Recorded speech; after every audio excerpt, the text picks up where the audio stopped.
It's time to meet the movie press. Today we're going to be talking about Brie Larson as Captain Marvel, Rick Famuyiwa directing The Flash, Bill Skarsgård in It, and a whole bunch of other cool stuff. Stay tuned. Welcome to Popcorn Talk, featuring movie discussion, news, and interviews. Popcorn Talk. We talk movies. And now, here's Popcorn Talk's Meet the Movie Press.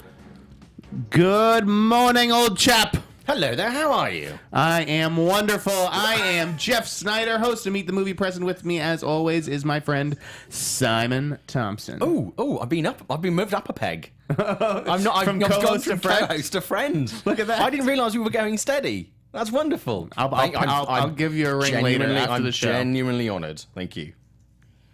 So what's up? What's shaking? Shitloads going on this week. In as far as movie news stuff goes, some really interesting projects, some really interesting moves, and shock horror, 2 good movies coming out in theatres this weekend. That is surprising. I say good in different ways. All right, Good in different ways. We're going to be talking about all that, but today is a special day. It is a special day. It's a special day because today marks the 10-year anniversary of Jeff Sneider arriving in Los Angeles. Wow, holy shit! As a college graduate. Wow. I arrived on, June 3rd, 2006. All I knew is that I was going to be going back to my previous summer internship working for Luke Greenfield, the director of The Girl Next Door, and Let's Be Cops. And then I would spend the other days of the week at a small company I'd never heard of called Blumhouse. Okay, I think I know how this ends. Yes. Yep. It's been quite the roller coaster ride. Lots of ups, lots of downs. But I wouldn't trade it because I've lived a life, sir. Everything's a learning experience, isn't it? This town, I mean, it is vicious. I've been reading The Mailroom this week while I've been having extra time on my hands. Sure. And this is a tough town, man. You got to have a certain... It's not for everybody. You got to have a certain skin. I have an anecdote which relates to your story. Go for it. Give it to me. I was at the Weinstein Company yesterday. Don't fall over the names I'm about to drop. So just be careful, because they'll be on the floor.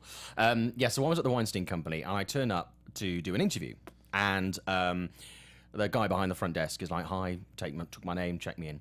He goes, "Can I get you a water or a coffee?" And I'm like, "Yeah, sure. I'd love a water." He goes, "Is Fiji water okay?" I went, "Yeah, it's absolutely fine." He went, "It's room temperature."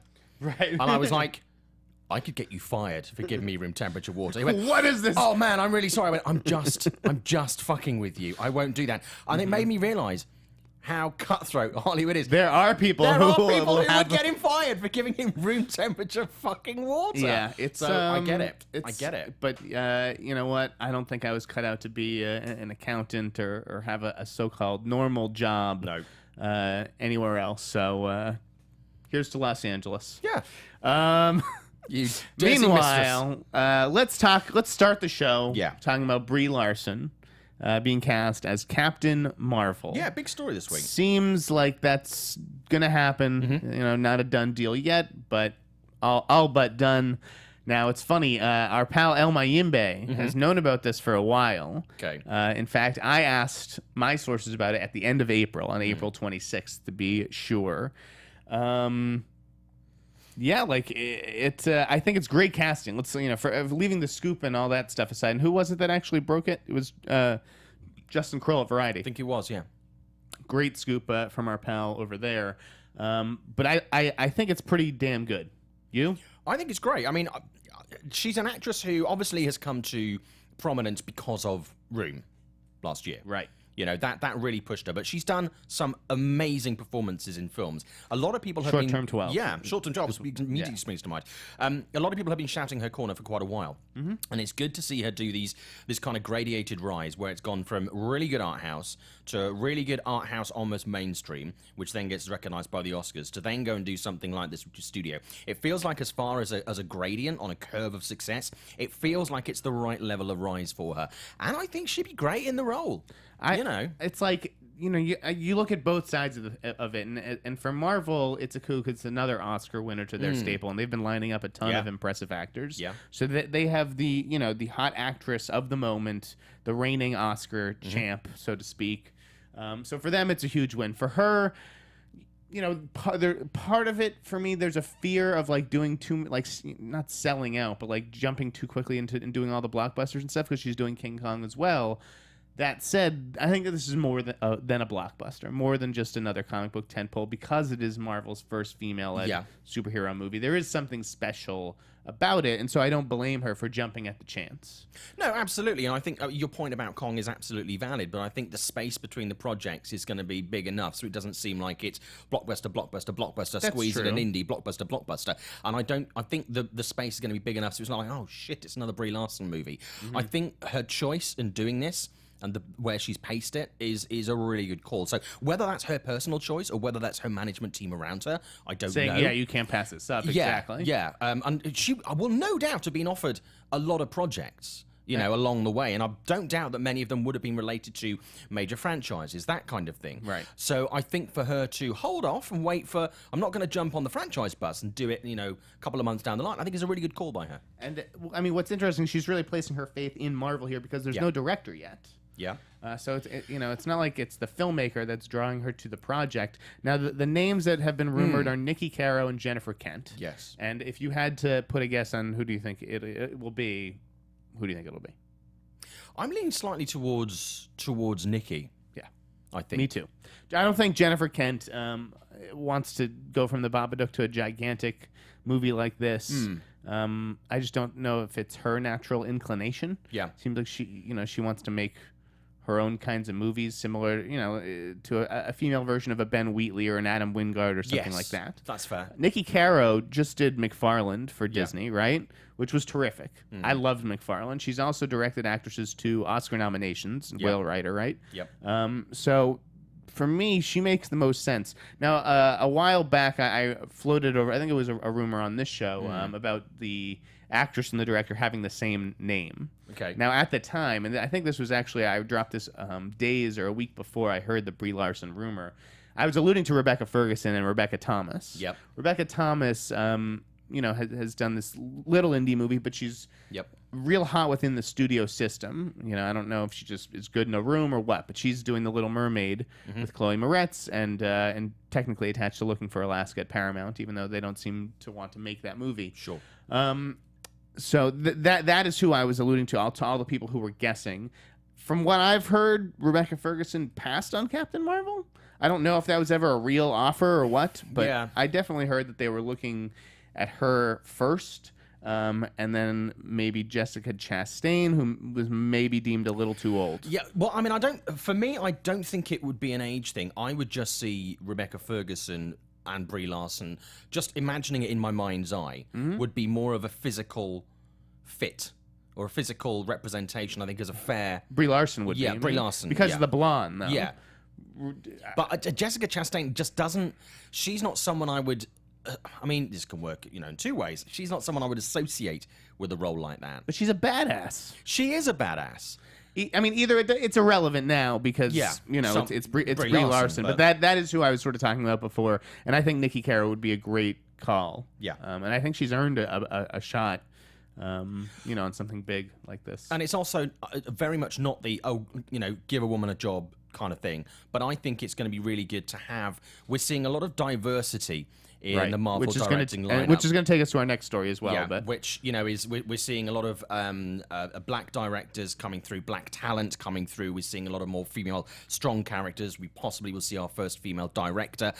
I think this is becoming a very representative, and DC are doing this as well. The guys at Warner are doing this as well, and I think this diversity behind the scenes is something that is really going to only add color and flavor to the films that are being made. I think it's a really important And you thing. don't mean color like that. No. I mean color as in character, richness. Yes, that exactly. Kind of different perspectives that I think will be... I think that Taika Waititi is going to bring a very interesting perspective to Thor Ragnarok. Anyways, speaking of diversity, let's jump over to DC. Okay. Where Rick Famuyiwa, which I have learned to pronounce, the director of Dope, has landed The Flash, taking over from Seth Grahame-Smith. Yep. Yay or nay? I say yay. Yeah. I say a strong yay. I mean, Dope was a film which was very well received by critics. If you haven't seen it, I believe it's on Netflix, so do go and check it out, even if you wouldn't think it was your kind of thing. It was a film that was critically acclaimed, didn't do brilliantly at the box office, should have done more. Not quite sure why it didn't. Very strong film, and his even though I'm not a massive fan of all of his previous work, I think there's always been something within that work that has appealed to me. Sure. And I've been entertained or interested or engaged in some way. So I am very curious. It's a very different kind of project for him, but I'm very interested to see. He was great with young people. Great with young Dope. people, and that's what The Flash is going to need. Yeah, I think it's a really interesting hire. He has a certain edge, a hipness, a freshness, if you will. But it's not a marketing freshness where it's like, hey, you've got to be aiming at the 21-year-olds. No one knows what dope is. No, exactly. Outside of our bubble. Like my brother, they don't know what dope is. So, yes, so it's not that kind of forced marketing. Right. Like, hey, you've got to be the director of Dope. Yeah, sweet. It's not like that. It just feels very organic and very natural settlement in the film. So Mayimbe, I guess, had gone on. He had taped his Heroic Hollywood Insider podcast thing, his show, and he had mentioned that Rick was probably going to get the job. But then, before it posted, the story broke, which was kind of funny. And then he took to Twitter and said that they had just decided that morning to give it to Rick. Wow. And that's because, what I had heard is that 24 hours before, it looked like it was going to be Sean Levy directing. Interesting. Of Night of the Museum. Yeah, I would have. So that would have been a very different project. Very. So now, I think this is definitely the right call. I like Sean Levy. I think he does make some good films, and as a person, I've interviewed him a number of times. I really like the cut of his jib. He's a really nice guy. Out of the two, I would definitely rather have seen Rick's vision. No, Warner Brothers made the right call here, not just in terms of like the diversity play and the PR that you may or may not get from that. I just think he's a better fit for that material. Great, anyways, a great hire. And speaking of interesting Warner Brothers hires. New Line yesterday, casting Bill Skarsgård as Pennywise the Clown in Stephen King's It. This came out of nowhere because this was not. I hadn't heard anything about Bill Skarsgård. I don't know Bill Skarsgård. No. I can't say one way or the other if this is a good or a bad thing. His face looks interesting. Yep. His eyes, in particular. I think. What is he? He's on. Is he on Game of Thrones or no? I don't know if he's on Game of Thrones. I've never watched Game of Thrones. I know. Fucking shoot. No, neither have I. I'm that guy. But he was in the last Divergent, right? Yeah, Divergent movie. Yeah, I was going to say Deviant movie, but that would have been more interesting. He was in the last Divergent. He's in the next Divergent. A real left field call. Especially for a movie that won't have really any other stars. Which I think could play in its favor. I like that it's interesting that they went young. Yeah. I realize another 40-year-old guy, I don't know how old Tim Curry was when they filmed it, but maybe 35, when was that? 40? Early 90s, so that would probably have put him 35, 40? Yeah, late 30s, early 40s, I would say. Yeah.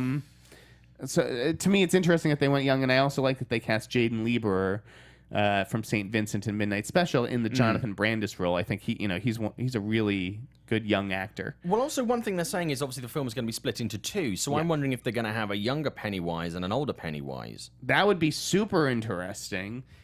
I don't know why Pennywise would age necessarily, if he's like a demon, if he's like an entity. Yeah, so true. I think it seems to me like Bill Skarsgård would probably play Pennywise in both. So the other contenders, though, I had alluded on this show earlier to Hugo Weaving.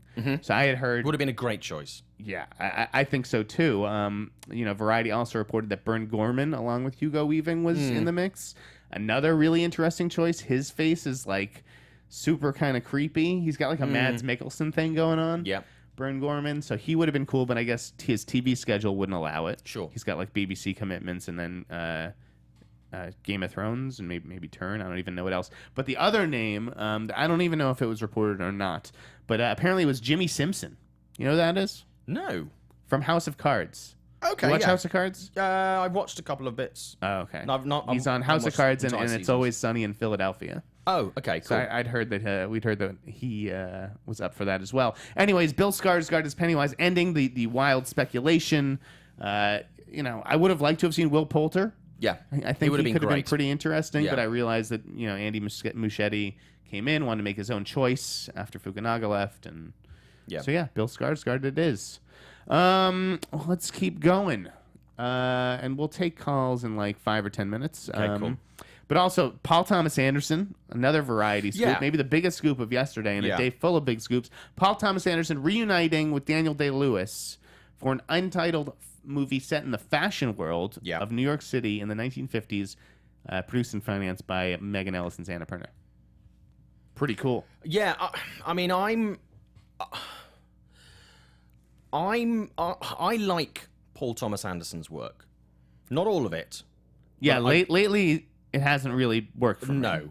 Not like the early stuff, at least. And a lot of things that people have really sort of wet their pants over, I've been...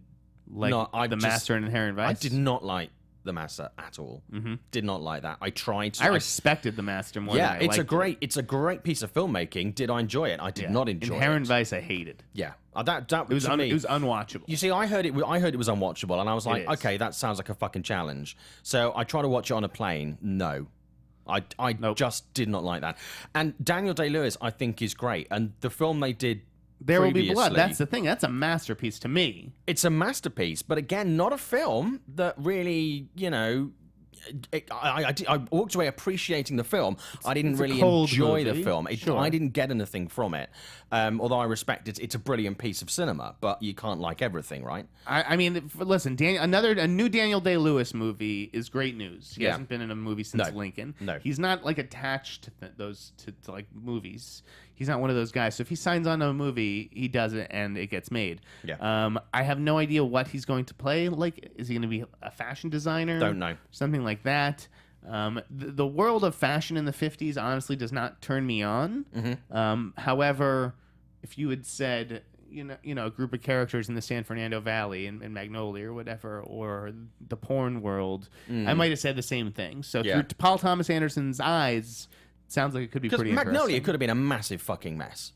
Yeah, as it turns out, that's a great movie. movie. It's such a great movie. So I'm eager to see what those guys do with Megan Ellison. I'm going to approach it with a very open mind. I mean, as you say, you do look at sort of 1950s fashion and go, but look at Mad Men. And I mean, Mad Men started out in the 50s. Aren't we all excited to see, like, okay, so Paul Thomas Anderson was really the first. Yeah. But I guess Wes Anderson we know is making the animated dog movie. Yes. What is Spike Jonze doing next? What is Iñárritu making next? What is Cuarón making next? What is Tarantino making next? Like, I'm really excited for all these announcements. Yeah.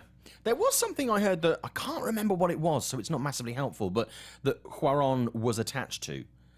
Only in the last couple of months, and I can't for the life of me remember what it was. He was like helping out and doing something. Oh, was he? Was that it? Yeah. Okay. We'll talk about one more story before we go to the calls. Okay. Suzanne Bier for James Bond. That seems like a wild rumor. I don't think that's going to happen. Seems like a wild rumor. But again, I think this goes back to Bond has never had a female director. It would be cool, but like Night Manager, I haven't watched it.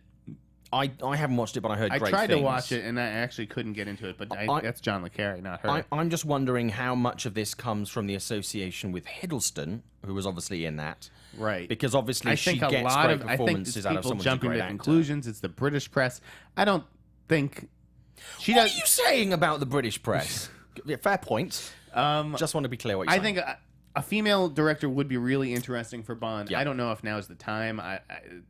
You have to hire the best filmmaker for the job. There's no way you're telling me that Suzanne Bier's the best filmmaker. There's just no way. I don't buy it. And plus, her last movie was that like disgusting thing with Bradley Cooper and Jennifer Lawrence, Serena or whatever. Shit! Yeah, Did she make her. that? Yeah. Oh. She hasn't really fared well with the English language stuff. She's better, in her native tongue. I just don't see it. I don't see this happening. I don't think... But if you're looking for dramatic tension, I mean, from what I hear, the Night Manager had that in spades. So if that's kind of the way they're looking to push Bond, and have second unit kind of really own the stunt stuff, could be an option. All right. I mean, I'd be interested to see her, what she would do with it, but is she someone that I would go, okay, she's going to be... I think to have a new Bond and put it in the hands of someone who doesn't have that level of experience that's a better way of phrasing it. That's a better way of phrasing it, yes. Especially if there's a new Bond. It just seems far-fetched. Yeah. And it doesn't even have to be. It doesn't have to do with her being a woman. It just has to do with her credits. No. The type of movies that she excels at making. I mean, one miniseries. And that's not to say that people can't change the genres of their movie. Should Cary Fukunaga be directing Bond because he did, True Detective? No. Not everything works like that. Shane Black for Bond. Yeah, that would be interesting. I know.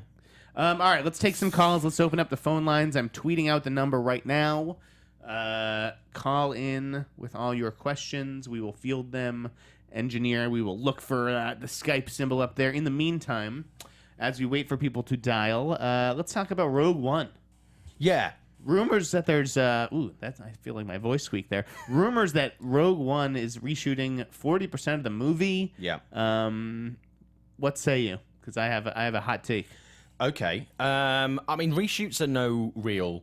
Not a big deal at all. Not a big Most deal big movies in the have industry. them built in. Again, this came from a point reported early on by people who don't not a journalistic strand who particularly know how filmmaking works. So reshoots, that must mean it's shit. No. The New York Post, you mean? Yeah. Mm-hmm. So it's kind of like looking at it from a thing. A reshoot on a movie is not. We do have calls. Okay, we'll take one. Come back to them. Yeah. Hello. Welcome to Meet the Movie Press. Hi, this is Chad. What's Hey, up, Chad? I was just wondering if you guys know of any indies that you're looking forward to. Indies that we are looking forward to. Yes. Let me bring up the schedule right here, and I'll run down the list. Honestly, Broad Green has 2 movies that I'm curious about. Neon Demon, even though I hear it's awful. You see, it premiered in the UK the other day, and I saw a lot of good things coming out about it. Okay. I'm down to see it, and also The Infiltrator with Bryan Cranston. Yeah. What's another good one? I'm looking forward to Hunt for the Wilder People. Right? Yeah. Good call. Is there anything else that jumps to mind? I mean, Captain Fantastic. These are all kind of like Sundance movies. What about you, Chad? What are you looking forward to? Well, Captain Fantastic's probably the biggest one. And then, did you see the trailer that just came out for? I think it's like Paul Rudd and. The Fundamentals of Caring. Yeah, which is also coming out on Netflix. I think at the same time as it's going to be in theaters. Is it? Have you heard if that's any good? I've heard no. The first I heard about that film was when I got sent a trailer this week, and then I got sent a list of what's coming up on Netflix, and I didn't know it was coming out on Netflix. Mm-hmm. But I was like, oh, okay. I mean, it looks kind of interesting, but I'm just wondering if it's a little bit navel gazing. Because I like Paul Rudd, I like Craig Roberts. Yeah. I don't know about the Selena Gomez of it all. We'll have to see about that. But yeah, I'll give it a shot. Sure. And you've already seen Sing Street, right? Yeah, Sing Street was terrific. I mean, Manchester by the Sea, which was like my favorite movie of Sundance. I'm also looking forward to the Sundance movie about the Obamas, South Side with You, on their first date. That's going to be a great date movie. Although don't tell me how it ends. Like, what are some you've already seen this year that you like? I mean, you can always check the insnider.blogspot.com for all my rankings, but if you haven't seen The Invitation yet, you should check that out. Eddie the Eagle is available now on DVD. Yeah. And check out the OJ miniseries when that debuts. And also there's one that I saw. Again, this was in theaters very briefly, but it's actually again on Netflix. Hush is if you're looking Mike for Flanagan's a really movie. good, and there's another film again on Netflix. I'm watching a lot of Netflix at the moment. He Never Died, which is a very low budget. Henry Rollins. Oh wow, Jesus! I interviewed him a couple of weeks ago. I've got an interview coming out on Forbes in the next couple of weeks, and it's really really good. It's really interesting. If you say film. so, Simon. Yeah, go for it. All right. Yeah. Thanks for calling in, Chad. We're gonna take another call. All right, see you. Hello, and welcome to Meet the Movie Press. Good morning, gentlemen. Hey, how are you? I'm well. This is Josh Dickey, first-time listener. Long time. What's up, big guy? How do you do, fellas? Good to. How do you do? We're wonderful, again. Josh. Great show this morning, by the way. Lots of topics to come. Yep. Now, this is one of my favorite podcasts about meeting the movie press. There's a lot out there. You have to be careful. Try. I listen every time that I'm on. So, can we get back to the Rogue One discussion? Yes. Sure. Okay. Before you go, let me just weigh in with my quick thoughts. I think that making of Star Wars, all due respect to those guys who work their asses off, I think it's kind of nonsense. There's no way they're reshooting 40% of this movie. I think a lot of this is, like Justin Kroll reported, room for Alden Ehrenreich's young Han Solo to come in and make a splash. Josh, what say you?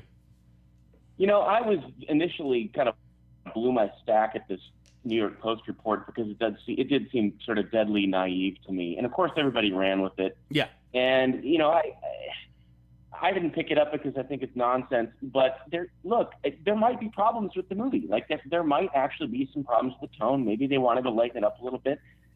That happens all the time. This is my issue with this. It's called filmmaking. Exactly. It's called filmmaking. And what this has become is gawking at the process because this is the Star Wars. Yep. Hello? Or we should just let that. I mean, not everything was sunny and rosy on The Force Awakens. Why do you think J.J. Abrams is essentially having nothing further to do with Star Wars at this point? Well, one thing that people said, it was reported that people had said, is that the tone of Rogue One was apparently too dark compared to The Force Awakens. Which is what we were all expecting. Have you seen The Empire Fucking Strikes Back? But if you compare that to Star Wars, that was like a fucking funeral. I'm looking forward to a darker tone. Yeah. What's wrong with that? I thought the war movie thing without Jedi in it was a really cool idea. And, again, I mean, I feel like what's going to happen is inevitably the movie will come out. It will be very good. Everyone will love it and lose their ever-loving minds over it. And all of this will be forgotten. But I don't want it to be because, I mean, this is just such a perfect example of somebody taking perhaps a factual reality and spinning it into something really tabloidy. And look, I don't begrudge the New York Post for doing that. That's what the New York Post does. Right, that's page 6. Yeah, they're kind of like your idiot aunt who gets the gossip but gets it half wrong. It's the down the line blogs and look, guys who are friends of ours, I'm not going to name names, going off the cliff with this stuff. Yes. That really infuriates me, and not really giving it the proper context. Well, let me it's like, Josh, so you're the editor at Mashable, so you get to dictate what they cover and what they don't cover. And if it was up to me, I would have taken your position and said this is essentially a non-story. But you know where I just worked. Do you think that would have flown at the Wrap? Like, I don't think so. I think an editor would have said, well, if it isn't true, then write that it's not true.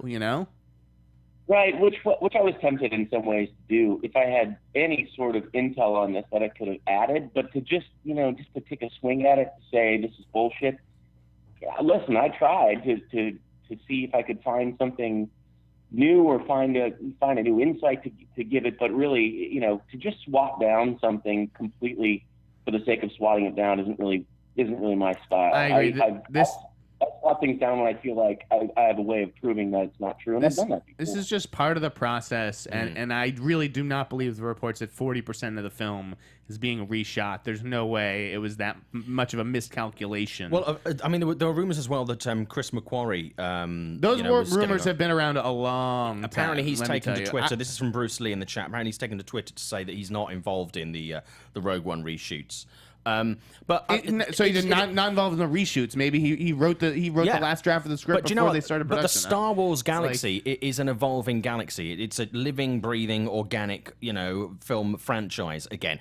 And new ideas for characters are going to come in. You're going to have to get things to jigsaw together. That's going to have to happen. Otherwise, the same fans that are getting pissed off about things that like, oh, we have to change it, are the same people who are going to go, oh, it didn't quite work. They should have changed it. Mm-hmm. So you just got to make sure that these things dovetail.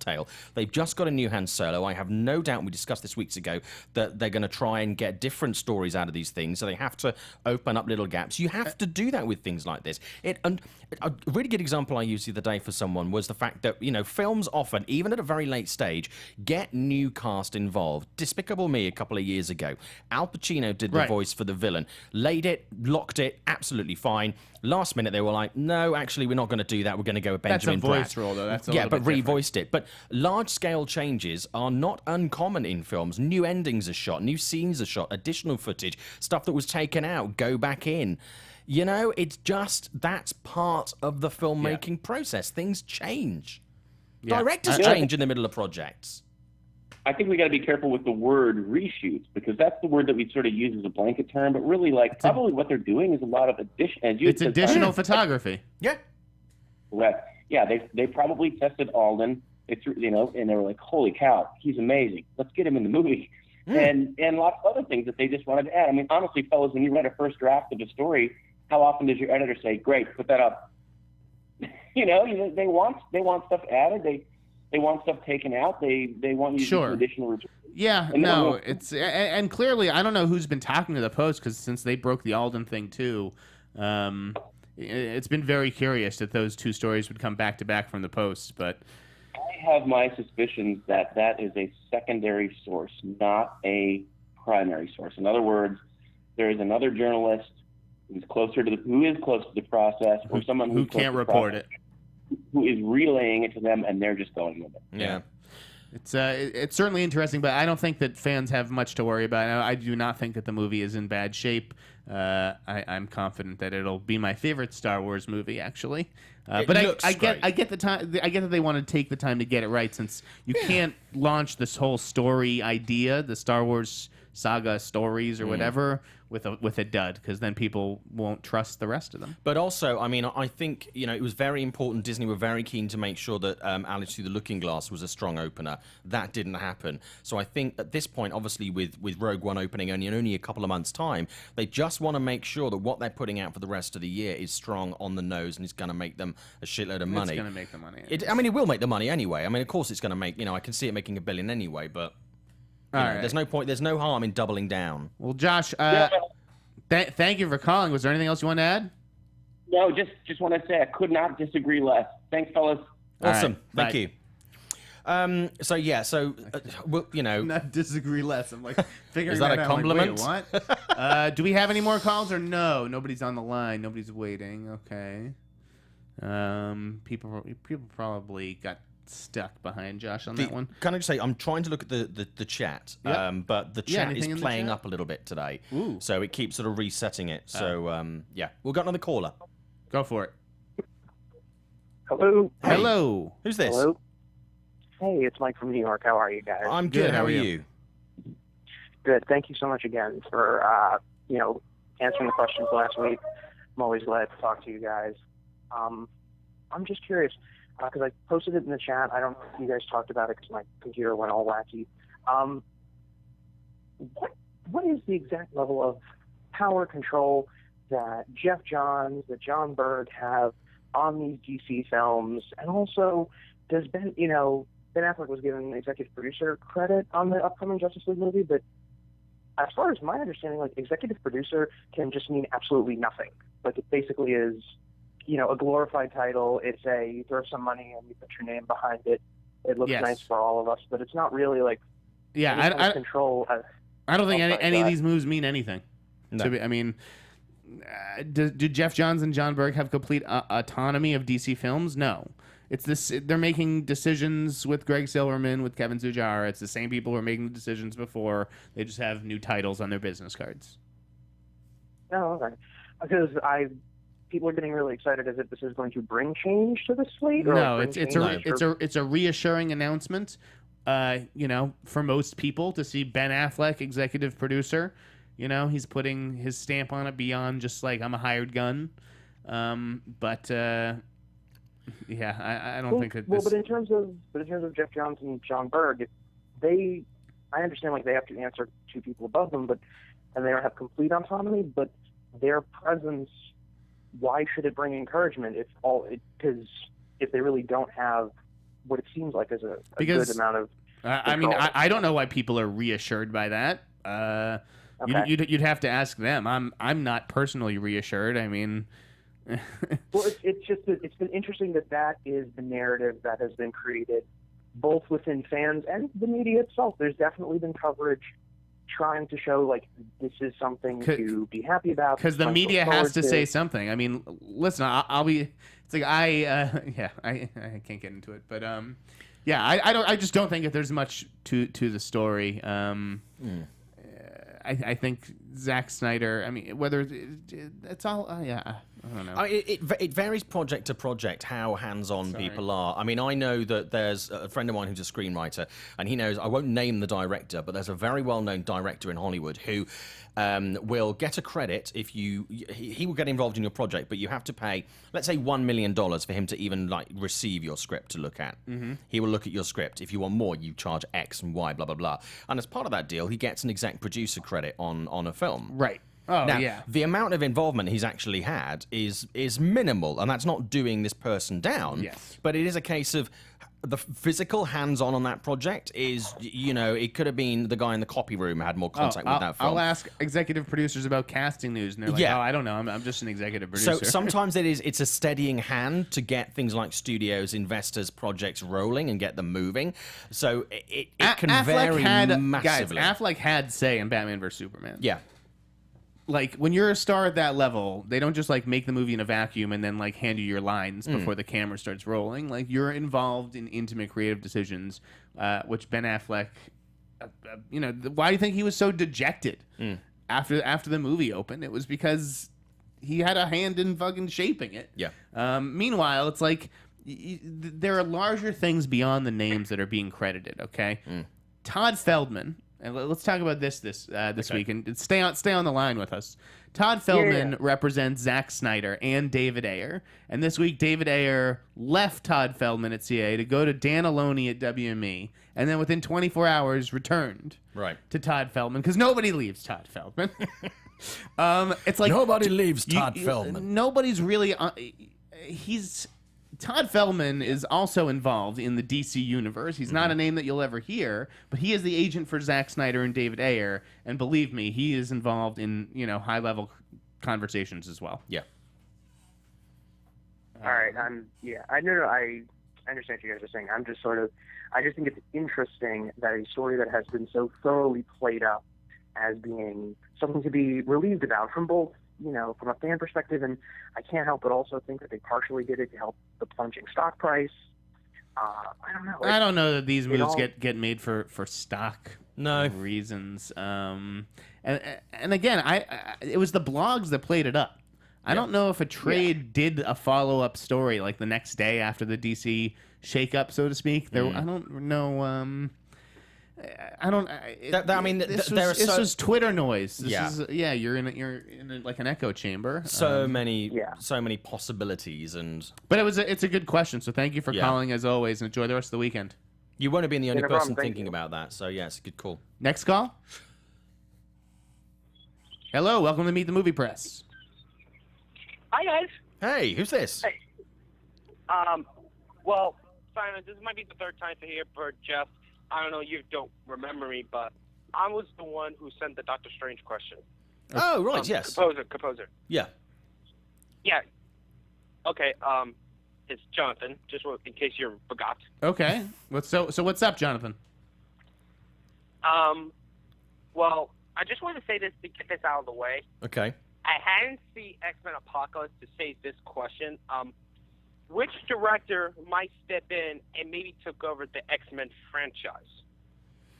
I don't believe franchises should be taken over by filmmakers. I mean, they have Tim Miller doing the Deadpool stuff. That would be interesting if he segued from Deadpool to X-Men. Yep. But I don't know if that's the same sensibility. Josh Boone is doing the New Mutants thing, and he's proven himself with as far as like getting young audiences' attention.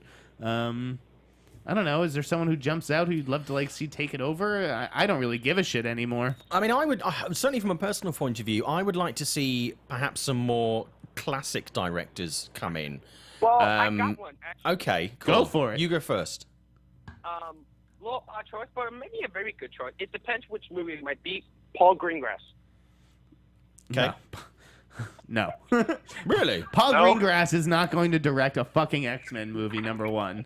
And number two, I think he would be completely wrong for X-Men. Completely. You see, I get what you're saying, but I think when Greengrass comes to drama and action set pieces, which Apocalypse had but didn't nail, I think it might need someone with his tone and texture. So I don't think it's the best suggestion, but I don't think it's the worst suggestion. I was thinking along the lines of Ken Branagh, who did Thor, maybe go with a Jodie Foster. Jodie Foster's X-Men? I feel like Will Ferrell, like in I don't remember which movie. It's an Anchorman. I feel like everyone around me is taking crazy pills. Like, what? Would you not? Are you guys fucking kidding me right now? No. Jodie What? Foster's X-Men? That's what you want to see? Next.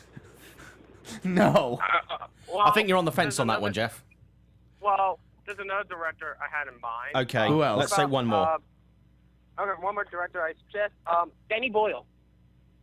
You guys No. are crazy. I would say no to Danny Boyle. You guys are so nuts. No, I'd say no to Danny Boyle. This is a terrible franchise. I don't know why. Sean Levy. Oscar caliber filmmakers like Paul Greengrass or Danny Boyle would want to go within 10 feet of it.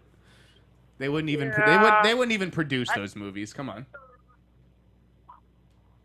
Oh, hello? Okay, Yeah. so we'll Well, end let's that go one to the there. next We'll move. question. I think that went down very well. All right, you know what? That's enough calls for today.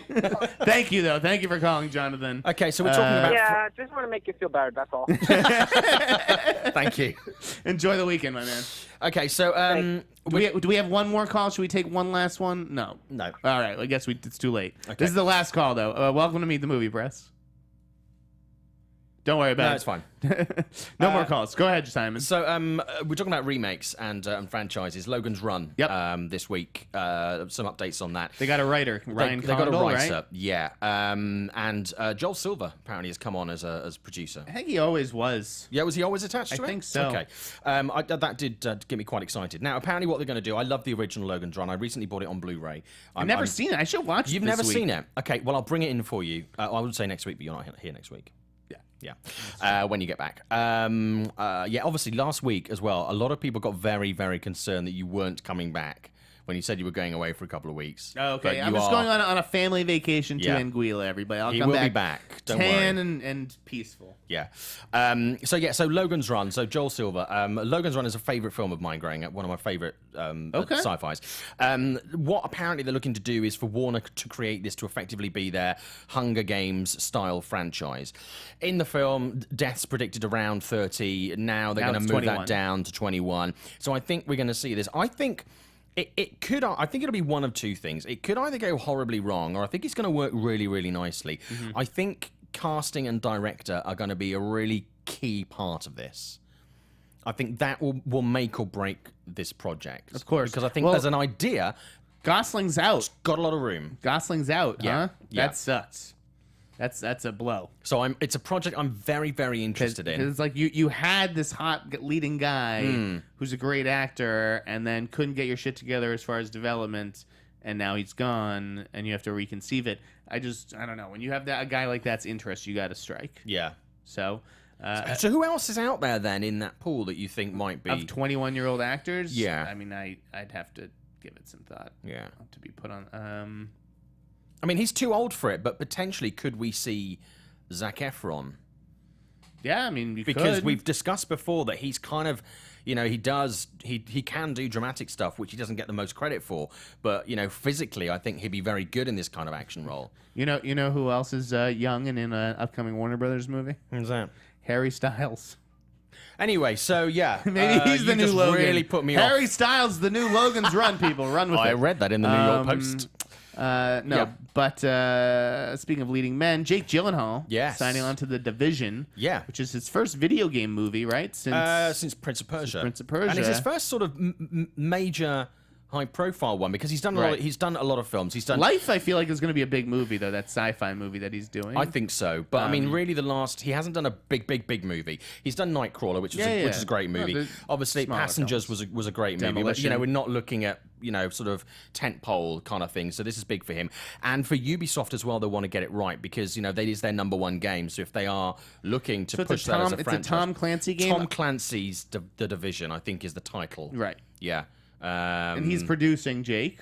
Yes. Nice to see him. He's doing some get that really kind of interesting recognition. producing movies. He's doing a couple of production things. He's got his fingers in a lot of pies, and obviously he's looking at doing some directorial. He's doing his directorial documentary as well, which is going to be great. So I think he's making some really interesting. He's got a career that I could see people like a Brie Larson kind of really getting into that filmmaking side as well as being front of camera and doing a mix of larger and smaller budget things, which keep a really interesting portfolio.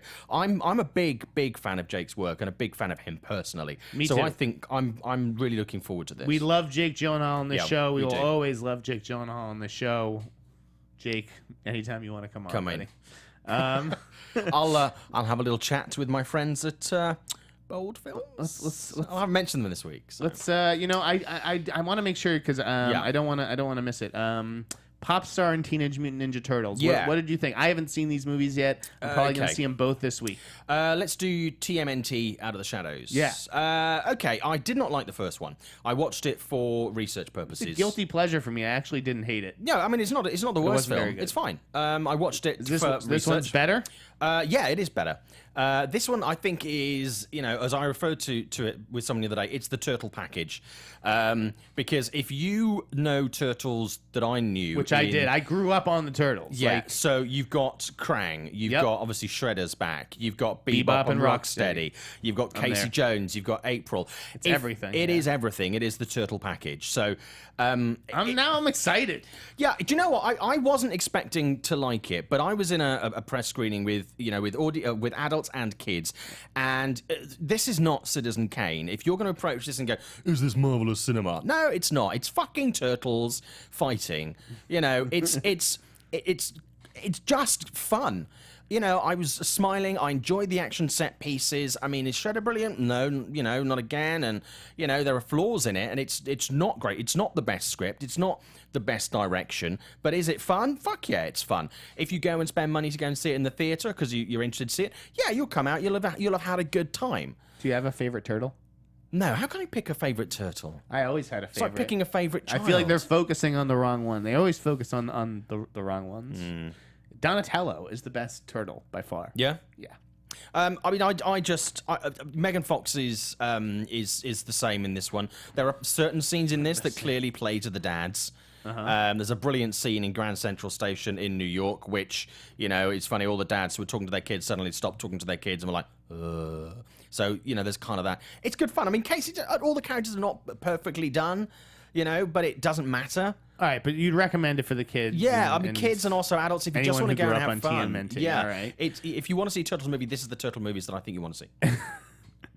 And Popstar, also a turtle in that movie, I understand. Yes, there is. Yeah. I see the link there. Excellent. Look at these segues. I should be writing for somebody. You should be. Popstar Never Stop, Never Stopping is basically... It's Justin Bieber's documentary meets Spinal Tap. Right. For those of you who, I'm sure, all went to see the Justin Bieber documentary, I did. Hey, never say never. Yeah, absolutely. Which is obviously a play for their new title. It's great. It's a Lonely Island movie. There are so many cameos and, jokes, industry jokes. Industry taking the piss out of itself. There is an absolutely amazing TMZ piss take that runs throughout the film, which is absolute genius. Does it overstay its welcome? 'Cause No. that's some of the fear with is it an SNL sketch at feature length? I was getting to the point where I was like, when's this going to end? And there are moments that go on a little bit too long. But overall, to be honest with you, it's a hell of a lot better than it's what I was hoping for. It's better than I was expecting. And I laughed a lot and very, very hard, as did most people that were in the screening with me. Now, it won't appeal to everybody. A lot of people won't get it. They won't enjoy it. It's quite self-indulgent, but it's actually very fun. You're having fun with them, and it doesn't take itself seriously. It's written nicely. The set pieces that work absolutely work, and the things that don't are still absolutely fine. Okay. I seriously, I laughed probably more in this than I've laughed in most films I've seen this year that were meant to be comedies. I'm going to check both of those out It's this worth weekend. your $15, and it's going to find... I love it's $15 now. Holy $15.50. shit. No, it's not. No, it's worth it's worth going to the theater, but also I think it's going to do well. But I think it's going to find its home and become a bit of a cult classic. Cult film, sure. When it hits home entertainment. But there's lots of quotable stuff in there. The songs are massively offensive, but fucking genius. Okay. It's so wrong. It's so right. Well, while you were watching those movies, I was staying in watching Netflix. Okay. Where I caught The Do-Over. How was that? The Adam bad? Sandler film. I mean, I have a soft spot for Sandler and especially Spade. Okay. So to me, it was a guilty pleasure. Okay. And then, but here's the other one that I watched. Kindergarten Cop 2. With How is Dolph it? Lundgren. I haven't got around to watching Well, it Simon, it wasn't good. Okay. I love the original Kindergarten Cop. Yeah. I was kind of waiting for it to be remade with, either like The Rock or Vin Diesel or Chris Hemsworth. Because The Rock's short of or work. Joe Manganiello. Yeah. But anyways, didn't happen. We got Dolph Lundgren instead. He is just not good. He is just not a good actor. Do you know what? He's so stiff. But I love Dolph Lundgren. I How mean, can you not love Dolph Lundgren? I love him Come on. too. Like he's Have not, you interviewed him? He's not someone I could be like angry mad at. Couldn't for be being angry bad. at Dolph Lundgren. Right? No, you couldn't never. stay mad at him. You couldn't stay mad at Dolph. Not Look with- at that pudding. Look at that With little pudding. face. But yeah, honestly, I watched to see like his interactions with the kids because that's what I always enjoyed about Kindergarten Cop, and it's just not as witty or profane as the original. So yeah, that's a pass on Netflix. Oh, that's a shame. No, Dolph Lundgren, if you ever get the chance to talk to him, he's the nicest guy. He's had some terrible luck, but he's one of the most intelligent people I've ever spoken to. He's brilliant, and he's made some really shit films in the last couple of years. But I just go back and revisit his 80s and 90s stuff, and there's some gold He could in be. there. I'm telling you, he could with the right role. Yeah. Like if he had that Dave Bautista role in the last Bond movie or whatever. Just even like a Tarantino thing, like stick an eye patch on him, and he could be He could be a great. Fast like, and Furious, hand. 1279. He could be Elle Driver's boyfriend in Kill Bill 3 or something. Yeah. He's Tarantino and Lundgren. Yeah, like, let's make it fucking happen. When he's the leading man and like asked to crack on. jokes, it just didn't work. Yeah. As far as buzz on some other movies, we have about 10 minutes left in the show. Yeah. So there's still a lot to talk about. I've been hearing good things about The Conjuring. Those reviews have hit. I saw it last night. Oh, how was it? I don't know because there have been reviews you out. embargoed? Well, I don't know because there have been reviews there's been out. trade reviews. But then when I got invited, it was like reviews are embargoed until further notice. So All right. If I you don't can't know. say anything, it's cool. Let's but- not say anything but the now. I'll talk about it next week. The reviews, for the most part, were pretty good. I've talked to people who have seen Tarzan. Oh, okay. Yeah. Interesting. And they said it was surprisingly good. Okay. Tarzan looks like a real question mark to me. Mm-hmm. But I guess David Yates delivered. Great director. Great director. That's at least what I'm hearing. The word on the street is that Warcraft is just awful. Yes. Just awful. Yeah. Which I really feel bad for Duncan Jones. That's what Chris Tapley tweeted too, and it's like I hear what you're saying. Like as a human being, you want to have compassion for this guy. He lost his father, David Bowie. But on the other hand, it's like, well, what does David Bowie's death have to do with like the reception Nothing. of Warcraft? Nothing really. And I think that's doing him a disservice. Yeah, By saying it that. almost, because it almost kind of is. So yeah, it's not connecting with critics. It seems like they're leaving confused. Yeah, I mean, I'll be interested to see how audiences engage with it. I think there's obviously an audience for Warcraft, but this is a film that studios they've tried to make it several times over the last 10 years. That was when Warcraft was at a peak. Warcraft is now not as popular as it was. I think it's very brave to try and take something on like this. I think Avatar has perhaps given a lot of studios googly eyes when it comes to this level of concept project. But I'm not hearing good things, and it's one of the films that I think is very... People are just not excited about it. It's a brutal release date. Yeah. Brutal. Yeah. I mean, how do you open this against sequels to The Conjuring and Now You See Me? Like, so I mean, forget of like whether it looks bad or good. It would still be the third movie I'd see that weekend. It's not, and there's nothing not in a it recipe to for genuinely success. port across to men and women and young and old. I'm a little bit like not kind a of. recipe for Now You success. See Me Too. I do want to see, by the way. Me too. I'm really, really keen to see that. That was a fun movie. So, yeah. Were you surprised that X-Men and Alice underperformed last weekend? X-Men a little bit. A little bit. X-Men those numbers were pretty weak. Alice, not particularly. I mean, tanked. I know Disney really wanted that to do very well, and clearly they're looking at that as being, a franchise. And I'm probably assuming, I don't know if this is true at all, that there would be thoughts of a third film if it's not already kind of half in the works. Whether that will happen now, I do not know. It's just for me, certainly talking to what I call regular people when I'm out and about, and people, sort of friends of friends who aren't in the industry, the people were just not excited about it. And the film was so polarizing, the first one, that I just think it... Polarizing? Who liked this movie? I've met it some has people fans? who really liked it. Holy shit. I'm not saying that's a huge amount, You know, but I know people who did like it. They like Johnny Depp, but I just think, and someone I'll touch on this very quickly. People asked me last week, do I think that the situation with his marriage and the allegations made against him had any effect on the box office? Overall, no. I think it was unfortunate timing for him, but do I think people didn't go and see this movie because of the headlines and the run to it? Connection. No, I don't what think that mother had any is like, great effect. kids, we're in the car, we're going to see Alice. Wait, what? He allegedly hit Amber Heard? Yeah. Get out of the car. So no, I don't think that really had any effect at all on the box office. I think it was just a film that people just weren't that excited about, and the reviews again were brutal. Leave this alone. Disney is going to make $500 million with any movie that it opens for the most part, unless it's like Finest Hours 2. So like just take all that money you were going to spend on Alice, spend it on another big property. You don't need Alice 3. Yeah. This is diminishing returns. This is only going to trend downwards. Put this one to bed. But, I mean, you know, they've got a strong year ahead of them. They've got Finding Dory in a couple of weeks. By the way, I'm talking to Ellen DeGeneres this week for Finding Dory, which is very exciting. Get to see it on Wednesday. Yeah. And obviously they've got Rogue One coming out towards the end of the year and a couple of smaller films in there. So, you know, a boom or bust year for Disney. Their boom is bigger than their bust. Bust. I mean, I love a big bust. Jesus Christ. You know, but boom is bigger. Should John Carney have apologized to Keira Knightley? And will this affect him getting talent going forward? Yes, I think he should have apologized to her because what he said, I think, was, you know... I think it just came out wrong. I think it came out wrong. I think he didn't think. I think he was probably having a bad day. And like he issued in his apology today, or sort of overnight, he said it was kind of a dick move and he shouldn't have blamed her for issues that he had with his movie. He went back and he overanalyzed the film. Personally, I enjoyed that film. I liked her in it. I don't like her in everything. Right. But I am quite a supporter of Keira Knightley. And I enjoyed the film and I enjoyed her in it. I did not see his... And when I interviewed him for that film, he was very, very flattering about her. He was very positive. I was going to say, even if it did affect him, that may be for the best because he's better working with unknowns than once in Sing Street. But also, I mean, if anybody was to be criticised in that film, and I know James Corden, and I've worked with James Corden, it's James Corden because he was out of all the cast that was in that. With James Corden? Yeah. I want to get that story out. We got history. But yeah, so I think if anybody was not up to par in that, it was James Corden, who can be very, very good. So I think for him to attack Keira Knightley in that way was totally uncalled for, unnecessary, and unfounded.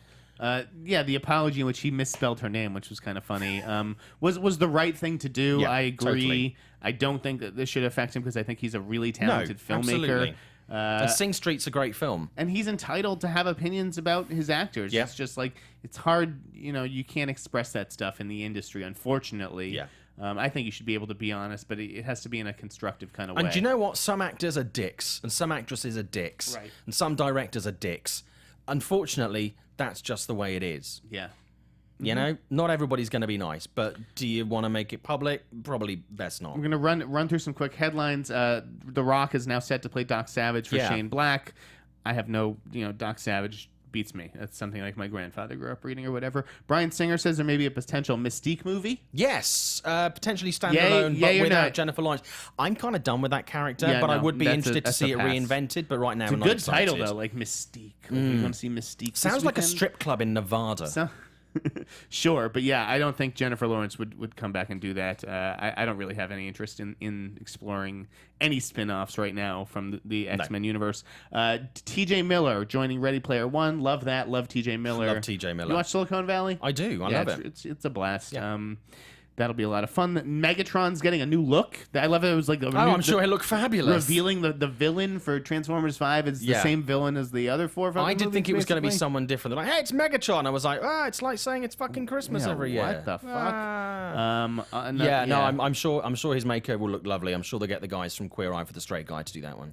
In the Heights, Lin-Manuel Miranda's play now coming back to life at the Weinstein Company. Yep. The musical Guys and Dolls picked up a director, Michael Grandage, I think. Yep. That's whatever.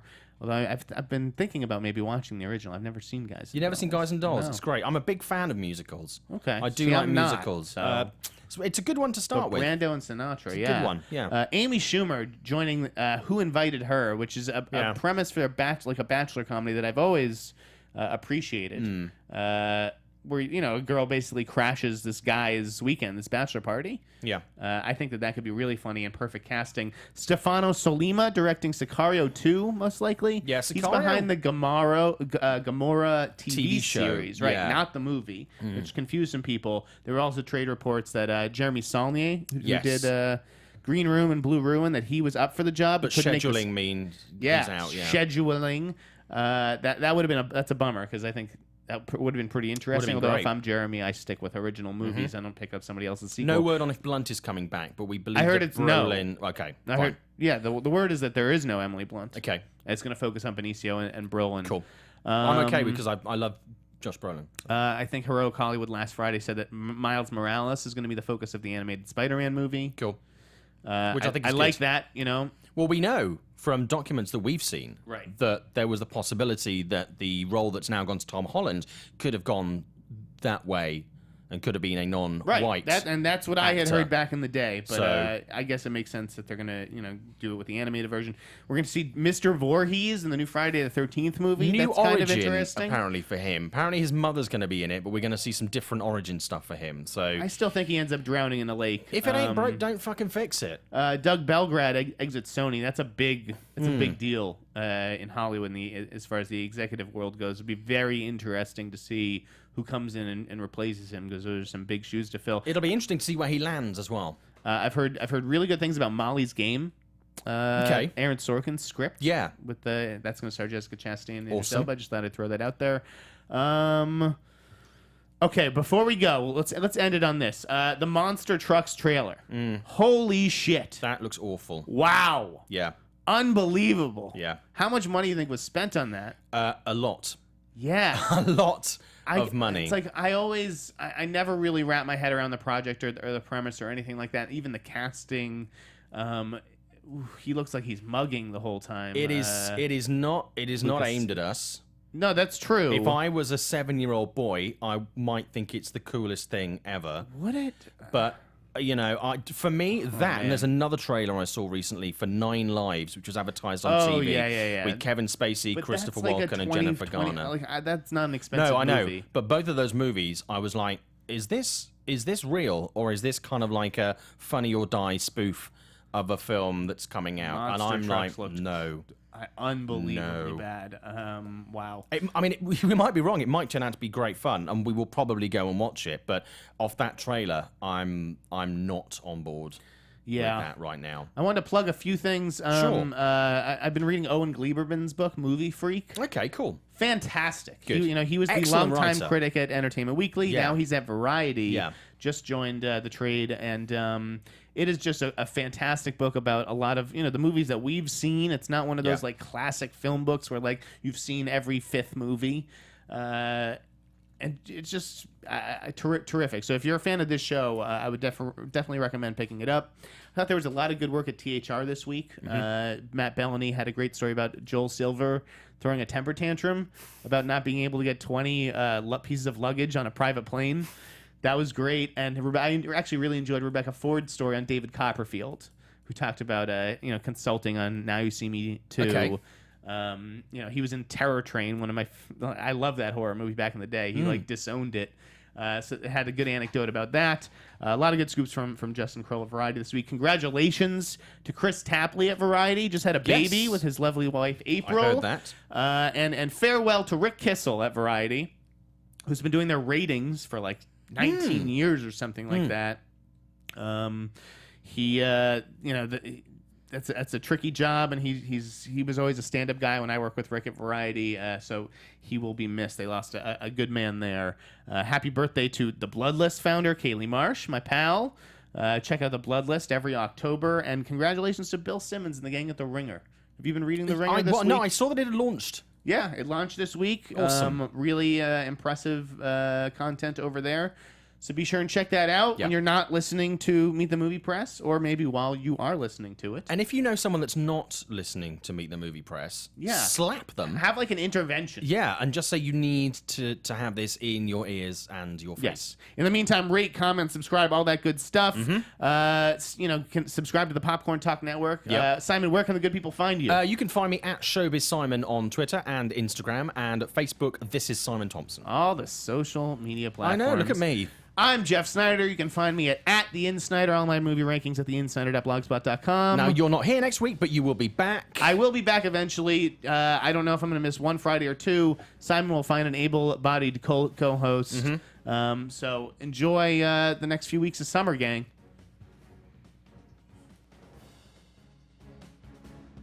producers Maria Menounos, Kevin Undergaro, Phil Svitek, and the entire Popcorn Talk Network, we would like to thank you for tuning in. For questions or comments, be sure to visit popcorntalk.com. I'm Sir Richard Wentworth, and this has been a presentation of the Popcorn Talk Network. The views expressed herein are those of the hosts only and do not necessarily reflect the views of the Popcorn Talk Network or its owners or principals.